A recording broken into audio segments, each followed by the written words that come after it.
Hello ladies and gentleman, welcome you all to Gyanam. मैं आप सभी का आज की क्लास में स्वागत करता हूं। मैं अपने सारे प्रदेशवासियों का आभार व्यक्त करता हूं जिन लोगों ने भी इस चैनल को सब्सक्राइब करा है या जो हमारी वीडियो के साथ जुड़े हैं। जितनी भी वीडियो लेक्चर को देखते हैं मैं उनका धन्यवाद करता हूं सबसे पहले। तो आज का जो हमारा लेक्चर होने वाला है ये बहुत ही इंपॉर्टेंट होने वाला है, क्योंकि इस लेक्चर में हमने जो लेक्स अभी पढ़ रहे हैं उसी का ये अगला लेक्चर है।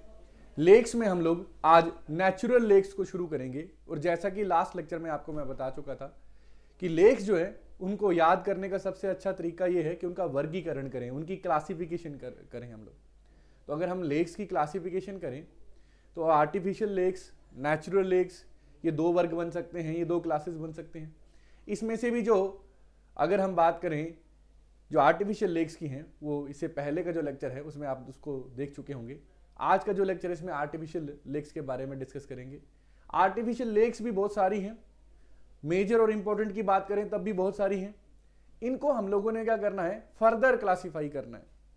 तो फर्दर क्लासिफिकेशन हम किस बेसिस पे करते हैं, आल्टीट्यूड, ऊंचाई के आधार पे। कोई कितनी समुद्री तल से कितनी ऊंचाई पे कोई लेक है इसके आधार पे। तो आज का जो लेक्चर रहेगा इस लेक्चर में हम लोग हिमाचल प्रदेश की नेचुरल लेक्स जो लो आल्टीट्यूड लेक्स हैं इनकी बात करेंगे। इसमें भी खास जो सबसे इंपॉर्टेंट है वो सिर्फ दो हैं जिन पे हम लोग यहाँ पे थोड़ा प्रकाश डालेंगे। सबसे पहले जिस लेक की हम बात करेंगे वो रेणुका माता झील या रेणुका लेक भी कहते हैं। रेणुका झील की बात करेंगे। जैसे हम सब जानते हैं कि कहा जाता है और ये फैक्ट भी है कि हिमाचल प्रदेश की सबसे बड़ी कुदरती झील, it is largest lake if we talk about natural lakes of Himachal Pradesh, it is largest natural lake of Himachal Pradesh. मैं रेणुका झील की बात कर रहा हूं। उसके बाद मंडी की मछयाल झील के बारे में बात करेंगे, मछयाल देवता के बारे में भी बात करेंगे। सारी कहानियों को, सारे फैक्ट्स को यहाँ पे समझेंगे। अब जो कहानियां हैं उनका बड़ा इंपॉर्टेंट यहाँ पे रोल रहता है। वो इसलिए क्योंकि कहानियों के जरिए हम लोग बहुत सारा डाटा जो है वो अपने दिमाग में रिटेन कर सकते हैं। अदरवाइज अगर हम सिर्फ टेबल बनाएं कि ये लेक यहाँ पे है, इसका व्यास, इसका सरकमफ्रेंस इतना है, इसकी गहराई इतनी है, ये इतनी ऊंचाई पे स्थित है, इस जिले में है, तो शायद हम लोग कुछ दिनों के बाद उस डाटा को रिकॉल नहीं कर पाएंगे, भूल चुके होंगे। तो कहानियाँ बहुत ही यहाँ पे इंपॉर्टेंट रोल निभाती हैं। तो लेक्स में बिना देर करे शुरू करते हैं पहली लेक की तरफ जो हमारे पास है, रेणुका माता झील। जैसा कि आप पहले पेज पे पोस्टर पे भी देख सकते होंगे, यहाँ पे मैंने फोटो भी लगाई है। बहुत ही खूबसूरत लेक है, बहुत अच्छा टूरिस्ट प्लेस भी है। अब यहाँ पे हमने जैसे मेंशन करा है लो अल्टीट्यूड लेक्स के बारे में हम लोग यहाँ पे डिस्कस करने वाले हैं। तो जो सबसे पहली बात, सबसे पहला फैक्ट ये क्या है, इट इज लार्जेस्ट। हम बात करें किसकी, lake of Himachal Pradesh, natural lake of Himachal Pradesh. Himachal Pradesh की मेजर लेक्स में ही आती हैं। नाम इसका रेणुका लेक है, रेणुका माता के नाम पे। अब इनका क्या मिथोलॉजी में वर्णन है, क्या कहानी है, इसको भी देखेंगे। तो रेणुका माता के नाम पे इसका नाम पड़ा है। हिमाचल के 12 जिलों में से एक जिला सिरमौर जिला जिसमें ये लेक आपको देखने को मिलेगी। अब इस लेक की बात करें, उसकी ऊंचाई की बात कर सकते हैं। तो इसको लो अल्टीट्यूड क्यों कह रहे हैं आप खुद समझ जाएंगे कि हिमाचल में 6-6 हजार मीटर ऊंची, 5-5 हजार मीटर ऊंची पहाड़ियां भी हैं। उन पहाड़ियों पे भी लेक्स हैं, जैसे मणिमहेश की बात कर लें, उसके अलावा पराशर लेक की बात कर लें, बहुत ऊंची ऊंची लेक्स भी हैं। उनके कंपैरिजन में 672 या 672 मीटर कोई बहुत ऊंची हम देखते हैं कोई जगह नहीं हुई। इतनी ऊंचाई पे ये लेक है, इसीलिए इसको लो अल्टीट्यूड लेक कह रहे हैं।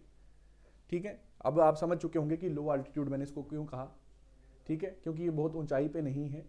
जो बड़ी बड़ी पहाड़ियों पे लेक्स हैं उनके कंपैरिजन में ये बहुत ही नीचे है, इसीलिए इसको लो अल्टीट्यूड लेक कहा। इसका अल्टीट्यूड जो है बहुत कम है। ठीक है, 300 मीटर तक तो प्लेन ही इलाके होते हैं। उसके बाद हम देखते हैं प्लेटू और माउंटेन और हिल्स, ये सब शुरू होते हैं। ठीक है, अच्छा, उसके बाद बात करें ये हिमाचल प्रदेश की क्या है, लार्जेस्ट नेचुरल लेक है। अब देखो लार्जेस्ट लॉन्गेस्ट फर्क होता है। लॉन्ग का मतलब होता है लंबाई, लार्ज क्वांटिटी के बारे में बता रहा है। ठीक है, लंबी भी है और ये बहुत गहरी भी है, इसमें पानी जो है वो भी ज़्यादा है। ठीक है, ये भी एक फैक्ट है। हिमाचल प्रदेश की सबसे लार्जेस्ट लेक है, ये आपको यहाँ पे पता चल गया होगा। अब एक और बात याद रखेंगे, इस लेक की बात करें तो ये नेचुरल लेक्स भी ना बड़े अलग अलग तरीके की होती है। जैसे मैंने आपको लास्ट लेक्चर में कहा था, फ्रेश वाटर लेक या ब्राइन लेक्स या सलाइन लेक कह देते हैं, मतलब खारे पानी की झील, ब्राइन सलाइन या ब्रैकिश वाटर लेक भी कह देते हैं। फ्रेश वाटर मतलब मीठे पानी की झील। तो हिमाचल में जितनी भी लेक्स हैं वो क्या हैं, सारी की सारी आप देखेंगे वो फ्रेश वाटर लेक्स होंगी, मतलब मीठे पानी की लेक्स होंगी। कैसी होंगी? फ्रेश वाटर लेक होगी। अब इसके पीछे भी ज्योग्राफी का थोड़ा सा रोल है। अब हिमाचल की आप टेरिटरी को देखोगे तो जैसे मैंने पहले दिन ही बताया था, हिमाचल पहाड़ों में बसा हुआ एक राज्य। तो पहाड़ों की खास बात होती है स्लोप। तो पहाड़ों में स्लोप होने की वजह से ड्रेनेज बड़ी अच्छी रहती है, मतलब जो लेक्स हैं इनमें से जल धाराएं निकलती रहती हैं और इनमें भी पानी को जल धाराएं ऐड करती रहती हैं। तो पानी के लगातार निकास की वजह से और लगातार इन लेक्स में आने की वजह से पानी जो है वो ताजा पानी बना रहता है। अगर पानी रुकेगा तो फिर वो नमकीन हो जाएगा। अब वो नमकीन इसलिए हो रहा है क्योंकि जब वो रुका था तो वो उस पानी के नीचे जो चट्टानें थी उसके अंदर जो लवण सोल्ट था उसको उसने अपने अंदर घोल लिया। ये जो पानी की लेक्स हैं इनमें भी नमक घुलता होगा पानी के अंदर, लेकिन ये पानी है ये बदलता रहता है। इस वजह से ये लेक ताजी रहती हैं, फ्रेश रहती हैं और इनमें आप देखोगे तो ज़्यादा आपको खारा पानी देखने को नहीं मिलेगा। इसके अलावा अगर बात करें तो फ्रेश वाटर लेक जो होते हैं, एक ज़माने की बात थी इनका पानी पिया जा सकता है। आज हम इंसानों की कृत्य हैं, हम इंसानों की वजह से इन लेक्स का पानी पीने योग्य नहीं रहा है, क्योंकि हमने यहाँ पे बहुत सारा पोल्यूशन कर दिया है। पॉलीथीन हो, चाहे हम देखते हैं कुछ लेक्स ऐसी भी हैं, खैर ये तो एक पवित्र लेक मानी जाती है, जिनमें हमने सीवेज तक का वेस्ट डंप कर दिया है। अब एक और खास बात है, हिमाचल की जितनी भी लेक्स हैं इनमें ज़्यादातर जो लेक्स हैं, देखो हिमाचल में जीवन बहुत ही मुश्किल है, पहाड़ी इलाका है, फसलें उगाना, खेती करना मुश्किल है। अगर आपको जो आटा है वही अगर पीसना है तो जो आपको गेहूं है चाहे मक्का है उसको लेके कई किलोमीटर दूर तक या पहाड़ के नीचे तक आपको जाना पड़ता था, नदी की तलाई तक, क्योंकि वहाँ पे हम देखते हैं कि जो पानी से चलने वाली चक्की, जिसको पहाड़ी में घराट भी कहते हैं, आपने सुना होगा, तो वो चलते थे। तो आप देख सकते हैं जीवन कितना मुश्किल है। पशुओं के लिए घास लेने के लिए, पशुओं को चराने के लिए बहुत दूर जाना पड़ता था। तो हिमाचल में जीवन बहुत मुश्किल था, इसलिए लोगों को कुदरत की कीमत पता थी कि कुदरत कभी भी जानलेवा हो सकती है और कुदरत एक माँ की तरह भी है जो अपनी गोद में जीवन का संचय करती है, जीवन को सींचती है। तो इसी सब की वजह से हिमाचल के लोग आप देख सकते हैं कि बहुत ही ज़्यादा, अगर आप आज भी देखेंगे तो धार्मिक हैं, आस्था उनकी रहती है कुदरती चीज़ों में। तो पहाड़ों को, झीलों को पूजने की जो परंपरा है वो हिमाचल में आपको देखने को मिलेगी। और जो लेक्स हैं उनकी एक अपनी ही जगह है, क्योंकि पानी जो है ये जीवन के लिए, लाइफ के लिए बड़ा ही इंपॉर्टेंट है। इस water is one of the essential part of life. That's why people of Himachal Pradesh are always worshipping lakes, खासकर जब वो कुदरती लेक्स की बात आती है, नेचुरल लेक्स की बात आती है। तो ये तो नेचुरल लेक्स हैं तो सारी कोई पूजेंगे तो इसमें थोड़ा पोल्यूशन, सीवेज वाला या इस तरीके का पोल्यूशन तो नहीं मिलेगा, लेकिन स्टिल हम लोग बहुत सारे पॉलीथीन और बाकी चीज़ों से पोल्यूट इनको करते हैं। अब पानी के पीने में देखो, जब हम पानी पीते हैं तो एक चीज़ होती है TDS, जिसका आप लोगों को ध्यान रखना कि भाई इसका मतलब क्या होता है कि पानी में कितने सॉलिड मिले हुए हैं। बैक्टीरिया वगैरह भी इसी में आ जाते हैं, धूल मिट्टी भी इसी में आ जाते हैं। RO के फिल्टर से हम लोग क्या करते हैं, उसको जो RO होता है या फिर अलग अलग तरीके जो फिल्टर्स होते हैं उससे हम TDS पानी का कम करते हैं, है ना, पीने लायक बनाते हैं। तो कभी इन झीलों का जो पानी था उनका TDS अपने आप ही कम था, क्योंकि ताज़ा पानी था। इनमें पानी चलता रहता था, रुकता नहीं था, मतलब पानी रुका तो हुआ है लेकिन नदी की तरह नहीं चलेगा, बदलता रहता है, धीरे बदलता है। तो उस वजह से अगर मैं यहाँ पे कहूँ कि TDS मेंटेन रहता था। या एक और चीज़ की बात करें, एल्गी, है ना, शैवाल कहते हैं, रुके हुए पानी पे ना एल्गी हम देखते हैं कि क्या करती है, लग जाती है ऊपर और पानी नीचे का दूषित हो जाता है। हालांकि एल्गी अपने आप में एक अच्छे और प्योर एयर का या पोल्यूशन फ्री एयर का इंडिकेटर है, लेकिन पानी वहाँ पे दूषित हो जाता है। तो पानी चलने की वजह से एल्गी भी नहीं लग पाती है। तो हमेशा हिमाचल की लेकों का लेक जितनी भी झीलें हैं, झीलों का या लेक्स का आपको पानी देखने को मिलेगा, वो फ्रेश मिलेगा। इसका ये मतलब नहीं सीधे उठा के पी लें, बिकॉज हम देखते हैं कि इंसान की ही एक्टिविटीज़ की वजह से ये पोल्यूटेड हो चुका है, लेकिन जो ब्रैकरिश वाटर या खारे पानी की झीलों के कंपैरिजन में आपको यहाँ पे ये फ्रेश देखने को मिलेगा। चलिए, एक चीज़ आपको ये पता चलेगी। उसके बाद हम देखते हैं कि इसको सबसे बड़ा क्यों कह रहे हैं, क्योंकि इसका सरकमफ्रेंस, परिधि जिसको कहते हैं, ठीक है, सरकमफ्रेंस आप इसका देखोगे तो 3214, 3214 मीटर, मतलब 3 किलोमीटर, 3.25 किलोमीटर का इसका क्या है, लगभग 3.25 किलोमीटर तक इसके अगर किनारे चलते रहोगे ना, इसके किनारे में आपने एक कोने से चलना शुरू करा और दूसरे कोने तक जाओगे तो आप लगभग 3.25 किलोमीटर दूरी तय कर लोगे।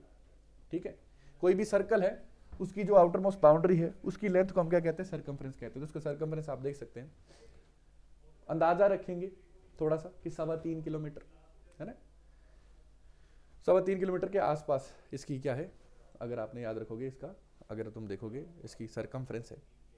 ठीक है, अच्छा, अब इस लेक का नाम गॉडेस रेणुका, रेणुका देवी के नाम पे पड़ा है। ये रेणुका देवी क्या है, कौन है, क्या इनकी मान्यताएं हैं, क्या इनसे जुड़ी मान्यताएं हैं, उन सबको भी देखेंगे। लेकिन एक और बड़ा इंपॉर्टेंट फैक्टर है जो आपको पता होना चाहिए, बहुत इंपॉर्टेंट फैक्ट भी है। देखो, फैक्टर ये है कि पानी रुकेगा नहीं, ताजा पानी है।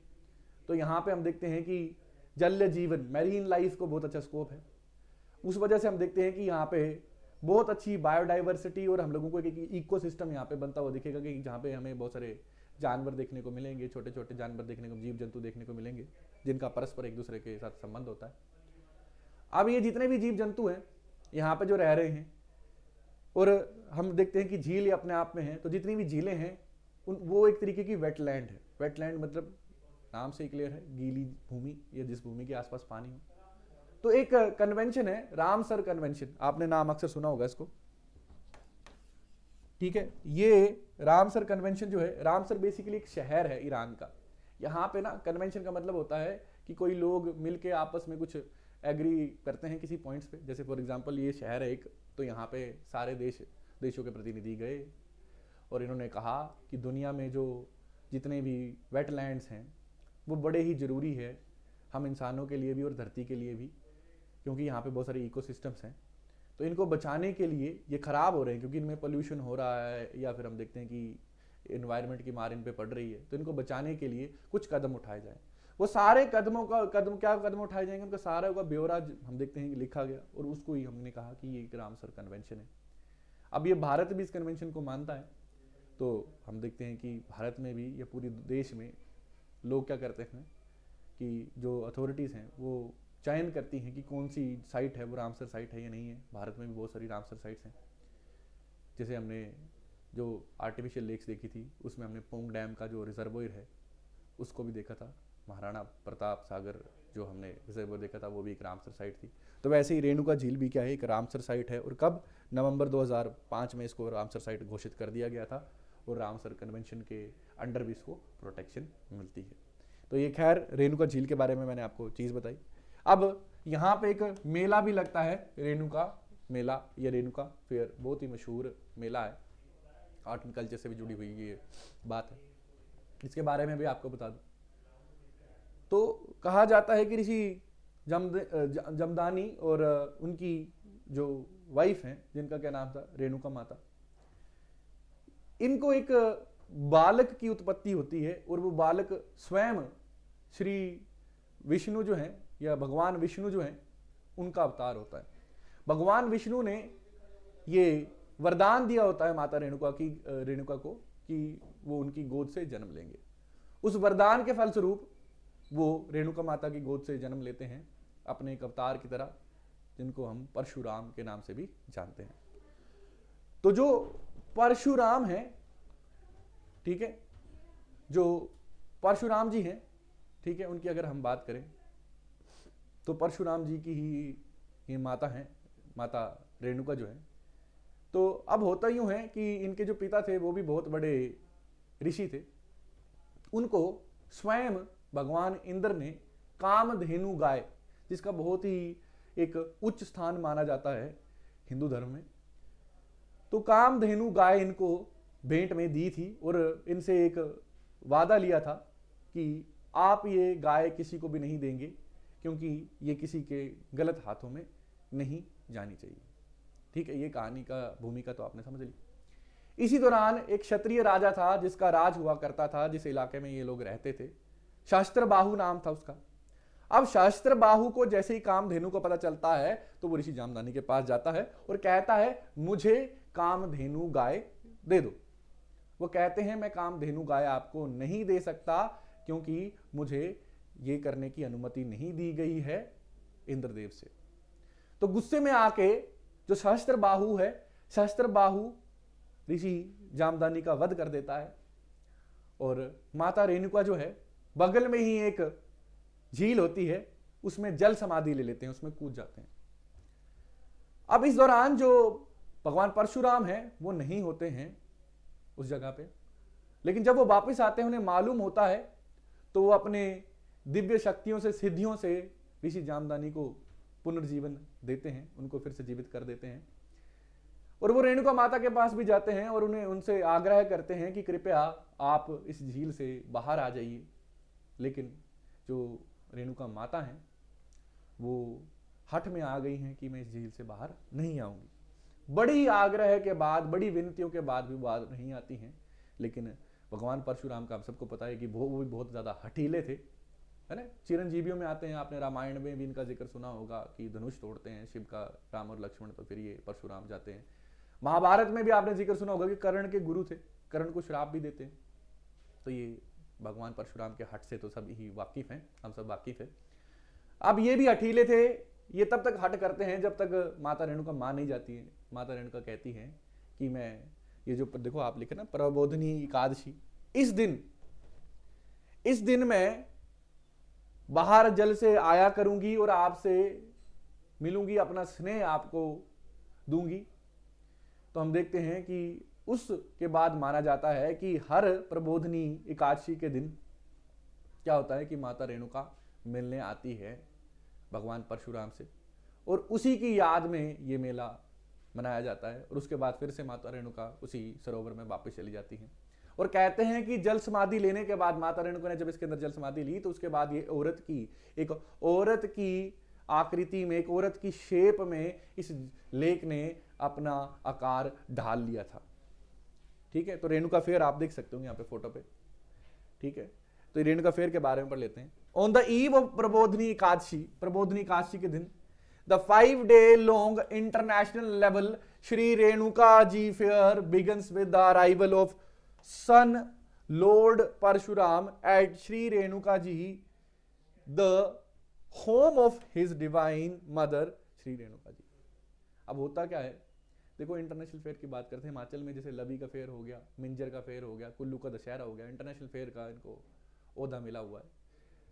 वैसे ही एक रेणुका मेला भी है, सिरमौर जिले में लगता है। अब इसमें है क्या, देखिए हर प्रबोधिनी एकादशी को भगवान परशुराम जो है, पास में उनका मंदिर है, वहां से उनकी डोली आप देख सकते हैं, उनको ले जाया जाता है। कहाँ तक ले जाया जाता है, जो रेणुका माता की श्राइन है वहां तक लिया जाता है। कहते हैं ये मिलते हैं आपस में, और इसी के उपलक्ष्य में मेला लगता है। आपको पता ही है 5 दिन लंबा मेला जो है यहाँ पे आपको देखने को मिलेगा।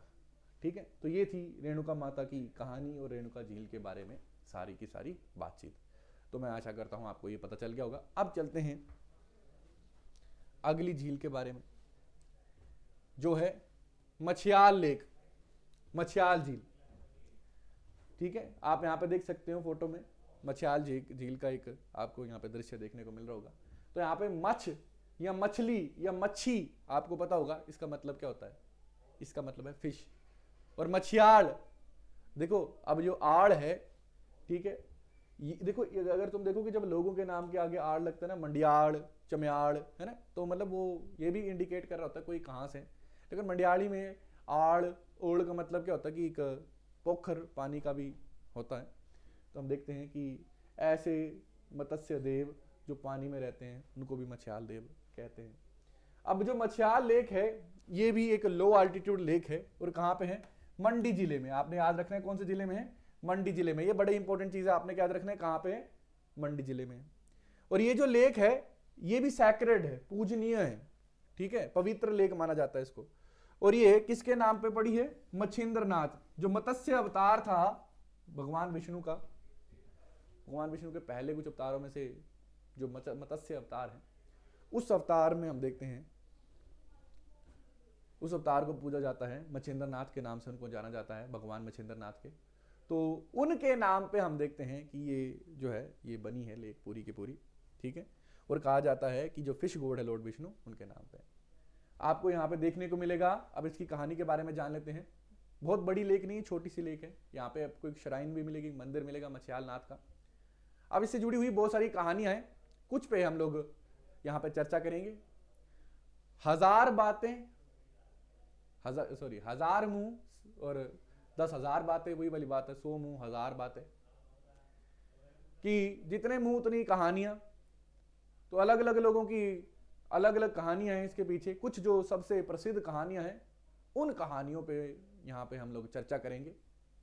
तो सबसे पहली जो कहानी है, कहा जाता है कि जो मत्स्य अवतार भगवान थे वो यहाँ पे वास करते थे, उन्हीं के नाम पे मंदिर बना है। उसके बाद यहाँ पे परंपरा है कि यहाँ पे जो मछलियां हैं वो पवित्र हैं, वो यहाँ पे कोई मछलियां नहीं पकड़ता है। बहुत सारी मछलियां हैं, साफ पानी आप देख सकते हो, बिल्कुल फ्रेश वाटर लेक है। ये भी क्या है? एक फ्रेश वाटर लेक है। बहुत सारी मछलियां हैं, कोई भी मछलियां नहीं पकड़ता है यहाँ पे। बल्कि यहाँ पे ये परंपरा है, लोग अपने घरों से आटा लाते हैं या वहाँ पे दुकानों से आटा, आसपास में बगल में दुकान है, आटा हो गया, ब्रेड हो गया, इस तरीके की चीजें। और वैसे तो पुराने वक्त में आटा ही लाएंगे, उस आटे को वहीं पे चट्टान पे गूंदते थे। और आज भी आप जब वहां पे जाओगे तो चट्टान पे आटे के गुंदाई की वजह से वहां पे निशान पड़ गए हैं, बड़े बड़े गड्ढे पड़ गए हैं। फिर उस गुने हुए आटे को नीचे मछलियों को खिलाया जाता था, ठीक है। और ये मछयाल नाथ जो हैं, ये मछली के रूप में वहां पे रहते थे, एक अवतार की तरह वहां पे रहते हैं। लोग भी इन्हें वैसे ही पूजा करते हैं। अब थोड़ा और आगे चलते हैं। जैसे ही हम थोड़ा आगे जाते हैं तो आगे जाने पे हम देखते हैं कि कुछ और भी कहानियां हैं। कहा जाता है एक बार अकबर अपने मित्र बीरबल की, अब देखो कहानियां हैं, अब इस बात का हिस्टोरिकल एविडेंस नहीं है कि सच में अकबर यहाँ पे विजिट करते हैं या नहीं करते हैं, लेकिन कहानी है, लोकल लोगों की कहानी है कि अकबर, बीरबल और कुछ लोग यहाँ पे आते हैं। और वो उनको जैसे पता चलता है तो उनको इच्छा होती है कि मछयाल देवता की हमने दर्शन करने हैं। जैसा हमें अब सभी को पता है कि अकबर जो थे थोड़े लिबरल राजा थे, वो कट्टर नहीं थे इस्लाम के लिए, वो सारे धर्मों को बराबर इज्जत बख्शा करते थे। और उनको जानने की जो इच्छा थी उनके अंदर हमेशा से रही है। उन्होंने अपना ही आबाद में दीन इलाही नाम का धर्म भी चलाया। तो हम देखते हैं कि अकबर क्या करते हैं। अकबर हम देखते हैं कि अपनी इच्छा व्यक्त करते हैं, उसके बाद उनको यहाँ पे ले जाया जाता है। वहाँ पे देखते हैं मछलियाँ हैं, कोई अवतार तो है ही नहीं। मछलियों को देख के वो हैरान होते हैं और उनके कुछ सिपाही मछलियाँ पकड़ते हैं। एक मछली पकड़ी जाती है, जाल डाला जाता है, एक मछली पकड़ी जाती है और उस मछली को तेल में उसके 7 टुकड़े किए जाते हैं और उन टुकड़ों को अब तेल में डाला जाता है पकाने के लिए। तो जैसे ही तेल में डाला जाता है वो 7 के 7 टुकड़े आपस में जुड़ जाते हैं और कूद के लेक में गिर जाते हैं। और उसी की कहा जाता है कि उसी के बाद जो अकबर थे उनकी मान्यता हुई, उन्होंने यहाँ पे बहुत सारे चढ़ावा भी चढ़ाया। अब ये सारी बातें देखो, इन बातों का एविडेंस नहीं है, लोगों की कही हुई बातें हैं, ऐसा नहीं है कि ऐसा हुआ होगा, बस ये शायद कहानियां हैं या पूरा सच इसके पीछे हमें मालूम नहीं है। अच्छा, कहा जाता है कि यहाँ पे बहुत लंबे वक्त के लिए कुछ इसके आगे एक खड्ड है, ये खड्ड मतलब छोटी नदियां हैं, ट्रिब्यूटरीज हैं, वाटर स्ट्रीम्स हैं। यहाँ पे लोगों को बर्तन भी मिला करते थे पुराने ज़माने के। अब इसके पीछे आर्कियोलॉजी का कुछ राज रहा होगा या जो भी रहा होगा, अगेन ये कहानियाँ हैं। तो हमने यहाँ पे क्या याद रखना है, मछयाल लेक मंडी जिले में है, लो अल्टीट्यूड लेक है और ताजे पानी की लेक है, ठीक है। तो ये हमने 2 लो अल्टीट्यूड लेक्स के बारे में आज डिस्कस करा। अगले लेक्चर में हम लोग हिमाचल प्रदेश की जितनी भी नेचुरल लेक्स हैं मिड अल्टीट्यूड, उनको डिस्कस करेंगे। तो ये आज का लेक्चर था। अगर आपको पसंद आया हो, आपको रेणुका माता की कहानी और मछयाल देवता की कहानी पसंद आई हो और आपको जो इसमें फैक्ट्स हैं वो अच्छे लगे हों, तो आप अपने दोस्तों के साथ, अपने सहपाठियों के साथ, अपने प्रियजनों के साथ इस लेक्चर को शेयर कर सकते हैं। उसके अलावा आप लोग हमारी वीडियो को लाइक भी कर सकते हैं, चैनल को सब्सक्राइब कर सकते हैं। तो इसी के साथ लेते हैं अलविदा, मिलेंगे अगले लेक्चर में, तब तक के लिए हैव अ गुड टाइम।